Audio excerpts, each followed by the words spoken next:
Hey guys, my name is Nick and welcome to my channel. What's a call option? Well, to answer this question, I put together a very simple and short animated story to explain what a call is and how you can use call options to make money in your trading. If you enjoyed the video, don't forget to hit the like button and be sure to subscribe and turn on notifications so you don't miss any future content. Thanks a lot guys, enjoy. This is Jennifer. Jennifer is selling her house for $250,000 in a neighbourhood close to a vacant parcel of land.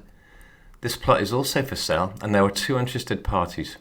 David is interested in acquiring the land to build a beach and leisure park. Charlie, on the other hand, needs a space to build a large manufacturing plant. Enter Kevin. Kevin is interested in paying Jennifer cash to buy the house and can afford the $250,000, but he won't have that available until next quarter. Of course, he is concerned that someone may come along in the meantime and buy the house before he has the funds on hand. Kevin decides to offer Jennifer $2,500 right now if she'll take the house off the market for the next 3 months and give him an option to buy it. This $2,500 is termed the option premium. The contract is known as a call option and entitles Kevin to buy the house for $250,000, which is referred to as the strike price, any time in the next 3 months before the expiration date. The deal is agreed, but what happens after 3 months have passed? There are essentially three outcomes in our story. In the first scenario, David buys the parcel of land. The addition of the beach and leisure park improved the quality of the neighbourhood, and this in turn leads to an increase in overall property prices. Let's assume the value of Jennifer's home increases to $300,000. In this case, Kevin, of course, will be happy to exercise his option and buy the house for $250,000. Jennifer, however, gets to keep the $2,500 option premium. In scenario 2, Charlie buys the land and builds his manufacturing plant. Residents become concerned as pollution from the factory causes air quality to deteriorate, and this results in a fall in real estate prices in the area. Jennifer's home is now only valued at $200,000. In this case, Kevin will not exercise the option to buy Jennifer's home. He will just walk away from the deal, having lost the option premium of $2,500.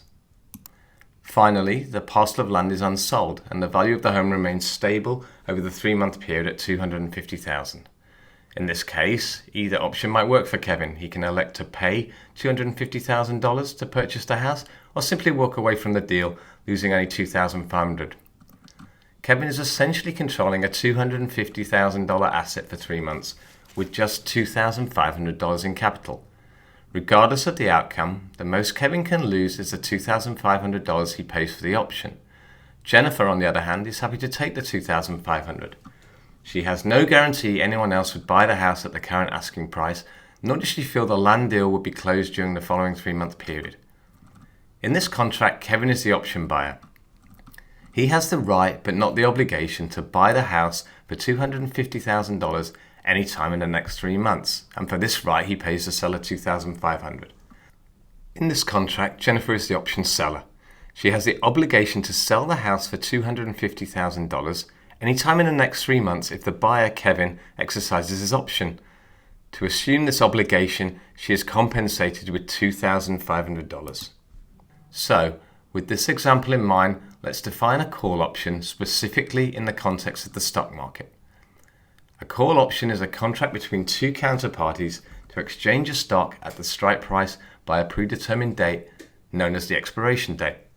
One party, the buyer of the call, in our example Kevin, has the right but not an obligation to buy the stock at that strike price by the future date.